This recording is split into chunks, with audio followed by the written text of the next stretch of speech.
नमस्कार मित्रों, मेरे YouTube चैनल बजरंग लाल सैनी गुरु में आपका फिर से स्वागत है। आज हम पद के ऊपर चर्चा करेंगे। आज का हमारा विषय होगा पद। पद किसे कहते हैं, पद क्या है, कितने प्रकार का होता है, किस किस आधार पर उसके क्या क्या नाम हैं, उन सब की परिस्थितियां क्या हैं, किन परिस्थितियों में उनका प्रयोग होगा, किस परिस्थिति में एक शब्द संज्ञा बनेगा, कर्ता बनेगा, कारक बनेगा, क्या परिस्थितियां हैं जिनमें उसका विभिन्न नामकरण हो जाएगा। क्योंकि पद एक ऐसा विषय है जिसमें एक ही शब्द विभिन्न जगह पर प्रयुक्त होकर अलग अलग पदों के रूप में काम में लिया जाता है। तो यहां पर हम आज चर्चा करेंगे पद की। तो सबसे पहले पद की बात करते हैं। जो हम शब्द, जिसको हम शब्द कहते हैं, वास्तव में वही पद है। अगर वो स्वतंत्र है तो उसे हम शब्द कहते देते हैं, और जब वो स्वतंत्र न होकर किसी वाक्य में प्रयुक्त हो जाता है तब वह पद कहलाता है। जैसे मैं आपको एक छोटा सा उदाहरण देता हूं। जैसे ये राम है, ये स्वतंत्र है, तो इसका मतलब है कि राम नाम का कोई व्यक्ति है। लेकिन अगर ये राम बाजार जाता है तब यहां पर ये राम राम नहीं है, बल्कि ये बाजार जानने की जो क्रिया है उसको करने वाला कर्ता है, पुल्लिंग है, एक वचन है, परंतु ये राम नहीं है। तो इसका तात्पर्य ये हुआ कि वाक्य में प्रयुक्त होने वाला शब्द ही पद बन जाता है। तो उस पद की सर्वप्रथम परिभाषा हम देख रहे हैं कि वाक्य में प्रयुक्त शब्द ही पद कहलाता है। स्वतंत्र होता है तब उसको हम शब्द कह देते हैं, और जिसका वाक्य में प्रयोग हो जाता है तब उसको हम पद कह देते हैं। यहां राम कर्ता, पुल्लिंग और एक वचन है। राम यहां पर राम नाम का व्यक्ति नहीं है, कर्ता है, पुल्लिंग है, एक वचन है। पद के भेद, पद कितने होते हैं? पद को अगर हम देखें तो इस पद को हम एक छोटा सा चार्ट के माध्यम से समझने की चेष्टा करेंगे। हालांकि चार्ट इतना छोटा नहीं है, फिर भी इस पद को हम चार्ट के माध्यम से समझने की चेष्टा करेंगे कि ये पद है क्या। जैसे ये है पद, इसको हमने यहां से दो भागों में बांट दिया। ध्यान दीजिए, हम इसको दो भागों में बांटेंगे। सबसे पहले हम इसको विकारी पद के नाम से जानेंगे। इसके दो भाग हैं, एक का नाम विकारी पद है और दूसरे का नाम अविकारी पद है। अविकारी पद को अव्यय भी कहते हैं, अविकारी पद को अव्यय भी कहते हैं। विकारी और अविकारी में अंतर क्या है? विकारी पद संज्ञा, सर्वनाम, विशेषण और क्रिया है। ये लिंग, वचन, कारक, काल अथवा वाच्य के आधार पर परिवर्तित होते हैं, इसलिए इनको विकारी कहते हैं। जैसे मान लीजिए जाना क्रिया है, पुल्लिंग है जाता है, स्त्रीलिंग है जाती है, बहुवचन है जाते हैं, मतलब इसमें परिवर्तन हुआ। अब अगर इसमें परिवर्तन हो रहा है तो ये विकारी पद है। वैसे मान लीजिए यथा शब्द है, यथाशक्ति, राम ने यथाशक्ति प्रयास किया, सीता ने यथाशक्ति प्रयास किया, नगरवासियों ने यथाशक्ति प्रयास किया। इसमें एक वचन, द्वि बहुवचन, पुल्लिंग, स्त्रीलिंग, किसी भी प्रकार से कोई चेंज इसमें नहीं हो रहा है, तो वो कहलाता है अविकारी पद। सीता और गीता, राम और श्याम, हम और तुम, और का कोई चेंज नहीं होगा, कोई परिवर्तन नहीं होगा, इसलिए यहां पर वो अविकारी पद बन जाता है। तो सबसे पहले हम चर्चा करेंगे विकारी पद की। छोटा सा इसका खाका है। विकारी पद को हम चार भागों में बांटते हैं। कितने भागों में? चार भागों में बांटते हैं। सबसे पहले विकारी पद में आता है संज्ञा। सबसे पहले विकारी पद में संज्ञा आती है। उसके बाद विकारी पद में आता है सर्वनाम। सर्वनाम के बाद विकारी पद में आता है विशेषण, और विशेषण के बाद विकारी पद होता है क्रिया। तो मित्रों, क्रिया के बारे में हम पहले पढ़ चुके हैं। फिर भी जब हम संज्ञा की बात करते हैं तो किसी के नाम को संज्ञा कहते हैं। नाम किसी का भी हो सकता है, राम, श्याम, मोहन, सोहन, गीता, सीता, बबीता, नाम किसी का भी हो सकता है। जयपुर, जोधपुर, अजमेर, भारत, चीन, नाम किसी का भी हो सकता है। तो नाम को हम संज्ञा कहते हैं। संज्ञा को हम तीन भागों में बांटते हैं, व्यक्ति, जाति और भाव। संज्ञा को हम 3 भागों में बांट देते हैं, व्यक्ति, जाति और भाव। इसका मतलब व्यक्तिवाचक संज्ञा, जातिवाचक संज्ञा और भाववाचक संज्ञा। संज्ञा को हम 3 भागों में बांट देते हैं। इसके बाद हम सर्वनाम की बात करेंगे। सर्वनाम को 6 भागों में बांटते हैं और सर्वनाम कुल 11 होते हैं। ध्यान दीजिएगा, सर्वनाम की संख्या पूछी जाए तो आपको बतानी है 11, और सर्वनाम के जब प्रकार पूछे जाएं तब आपको बताने हैं 6। तो 6 प्रकारों की हम चर्चा करेंगे। निज, निश्चय,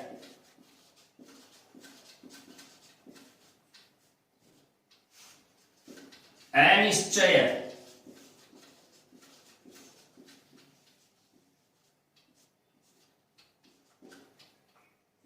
प्रश्न,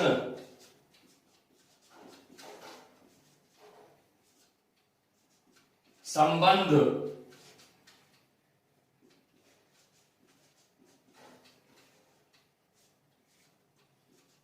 पुरुष,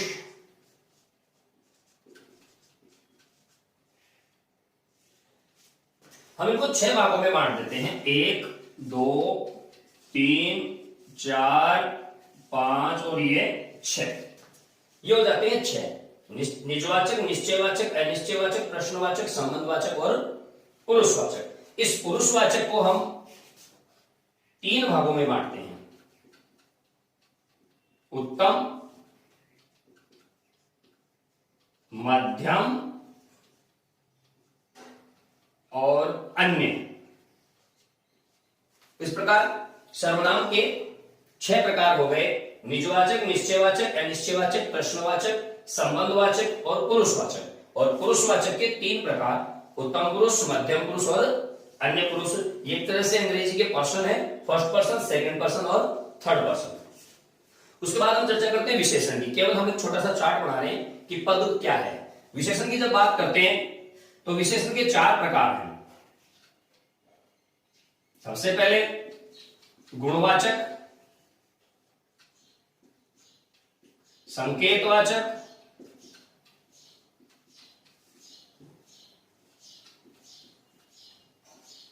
संख्यावाचक,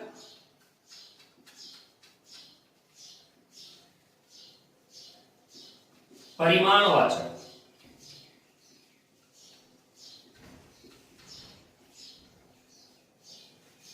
गुणवाचक, संकेतवाचक, संख्यावाचक और परिमाणवाचक।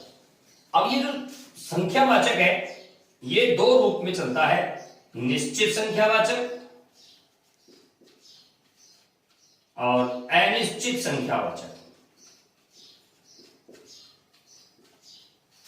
उसी प्रकार परिमाणवाचक भी 2 प्रकार से है, निश्चित परिमाणवाचक और अनिश्चित परिमाणवाचक। ये दोनों हो जाते हैं। संख्यावाचक भी 2 प्रकार के, परिमाणवाचक भी 2 प्रकार के। इसके अलावा एक व्यक्तिवाचक विशेषण होता है जो मूल रूप से गुणवाचक में आ जाता है। व्यक्तिवाचक विशेषण,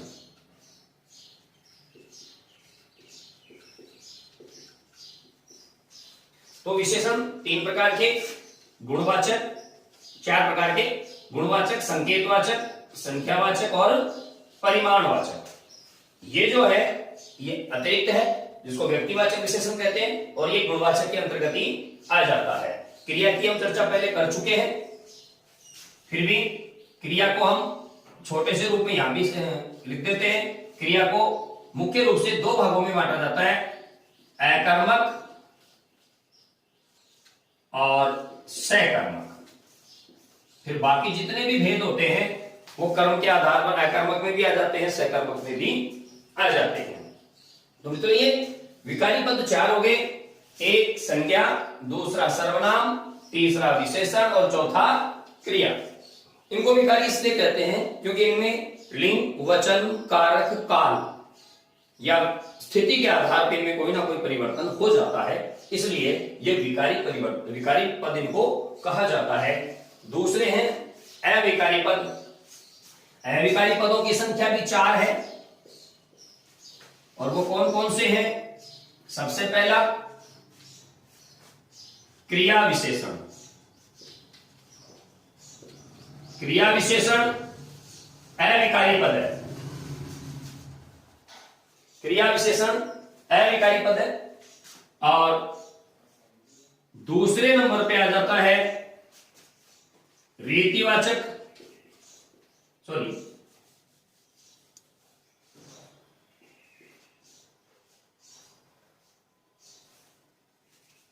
क्रिया विशेषण जो है वो 4 प्रकार का होता है। उन चारों प्रकारों के पहले हम नाम देख लेते हैं। सबसे पहले रीतिवाचक क्रिया विशेषण,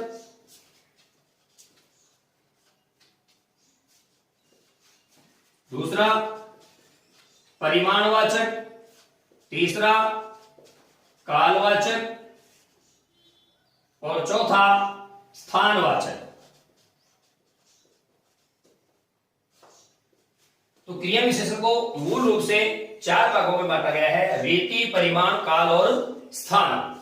रीति, परिमाण, काल और स्थान। रीति में कार्य करने का तरीका, कि कार्य किस तरीके से हो रहा है, धीरे धीरे हो रहा है, तेज हो रहा है, ज्यादा हो रहा है, तो वो इसमें स्थिति रहती है। दूसरे परिमाणवाचक में कार्य की मात्रा, कार्य कितना हुआ, उतना, जितना, थोड़ा, कम, ज्यादा, कितना कार्य हुआ।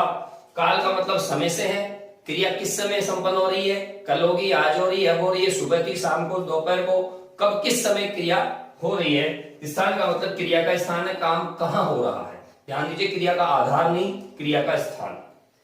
जैसे घर के बाहर पानी घर के भीतर घुस गया है, पानी घर के भीतर घुस गया है, तो पानी के घुसने का स्थान है घर के भीतर, तो यहां पर ये स्थानवाचक क्रिया विशेषण हो जाता है। दूसरा है संबंध बोधक अव्यय। संबंध बोधक अव्यय, संबंध बोधक अव्यय में बाहर, भीतर, ऊपर, नीचे, दाएं बाएं, यहां वहां, इधर उधर ऐसे शब्दों का प्रयोग किया जाता है। और इन शब्दों का प्रयोग, ध्यान दीजिए, क्रिया दो पदार्थों या दो स्थानों या दो व्यक्तियों के मध्य संबंध दर्शाने के लिए किया जाता है। तीसरा विस्मयादिबोधक, विस्मयादिबोधक अव्यय। और विस्मयादिबोधक अव्यय में जैसे दुख, शोक, पीड़ा, घृणा, लज्जा, ऐसे संबोधन, आशीर्वचन, ऐसे शब्दों का, ऐसे भावों का प्रकाशन करने के लिए जिन शब्दों का प्रयोग किया जाता है, जैसे उफ कितनी गर्मी है, यहां गर्मी की जो भीषणता है, उस भीषणता के उससे उत्पन्न होने वाली पीड़ा को व्यक्त करने के लिए उफ का प्रयोग किया गया है, जो विस्मयादिबोधक में आ जाता है। चौथा है समुच्चय बोधक अव्यय।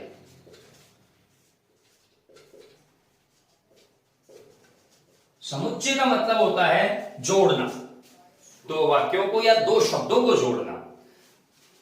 और जब दो वाक्यों को, जो दो शब्दों को जोड़ा जाता है, तब ये दो भागों में बढ़ जाता है। एक को कहेंगे शब्द योजक और एक कहलाएगा वाक्य योजक।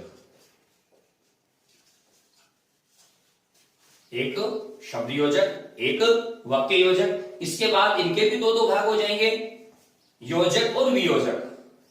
योजक का मतलब जोड़ना, वियोजक का मतलब पृथक करना। जैसे राम और श्याम योजक है, राम अथवा श्याम वियोजक है। राम और श्याम का मतलब दोनों, राम अथवा श्याम का मतलब दोनों में से कोई एक। तो इसलिए ये योजक और वियोजक दो अलग अलग भागों में फिर से बढ़ जाता है। तो हम वापस शुरू करते हैं यहां से। वाक्य में प्रयुक्त शब्द ही पद कहलाता है। इनके अलावा, मैं बीच में बता देता हूं, इनके अलावा एक इकाई और होती है जिसको निपात के नाम से जाना जाता है, जिसको निपात के नाम से जाना जाता है। निपात का स्वयं का कोई अर्थ नहीं होता, लेकिन वाक्य में प्रयुक्त होने के बाद वाक्य के अर्थ की दशा और दिशा दोनों को बदल देता है। जैसे मैं जयपुर जाऊंगा, सामान्य वाक्य है, विधिवाचक वाक्य है, ये सामान्य सूचना दी जा रही कि मैं जयपुर जाऊंगा। लेकिन अगर उसकी जगह ही का प्रयोग कर लिया जाए कि मैं ही जयपुर जाऊंगा, इसका मतलब ये हो गया कि मेरे अलावा कोई दूसरा नहीं जाएगा। वाक्य के अर्थ की दिशा बदल गई। अब वापस शुरू करते हैं। वाक्य में प्रयुक्त शब्द ही पद कहलाता है, यानी शब्द को ही पद कहते हैं। स्वतंत्र है तो शब्द है, और अलग अलग से उसका वाक्य में प्रयोग हो गया तो फिर वो शब्द न होकर पद कहलाएगा। पद दो प्रकार के होंगे, विकारी और अविकारी। विकारी का मतलब है परिवर्तनशील। विकारी का मतलब क्या हुआ?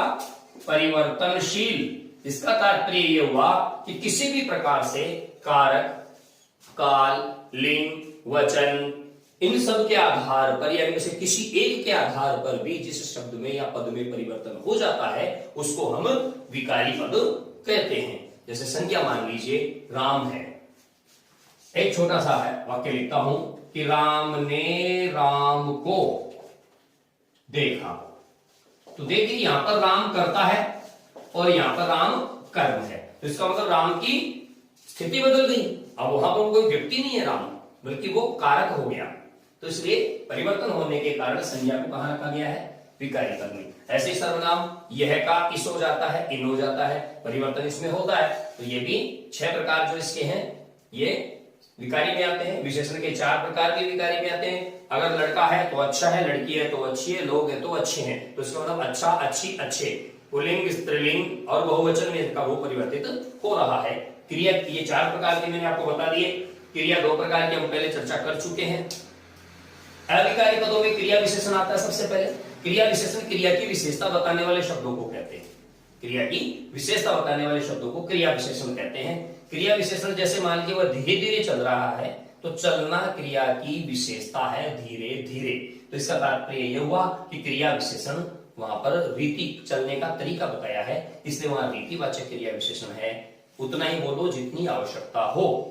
इसका मतलब कार्य की मात्रा बताई गई है। परिमाणवाचक क्रिया विशेषण है। अब इसी समय चले जाओ, चले जाने क्रिया का समय बताया गया है, इसका मतलब ये कालवाचक क्रिया विशेषण है।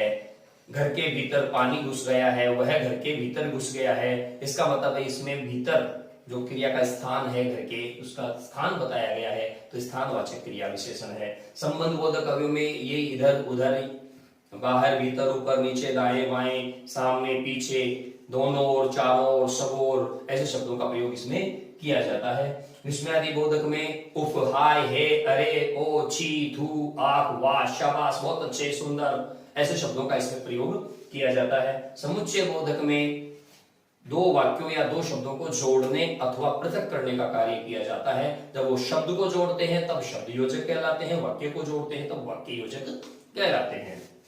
तो ये इनकी संक्षिप्त जानकारी आपको मैंने दी है। अगले वीडियो में हम इनके बारे में विस्तार से चर्चा करेंगे। तब तक के लिए नमस्कार। आप हमारे चैनल को सब्सक्राइब कीजिए, लाइक कीजिए, शेयर कीजिए। आप भी इसका लाभ उठाइए और अपने मित्रों को भी इसका लाभ उठाने के लिए शेयर कीजिए। धन्यवाद, प्रणाम।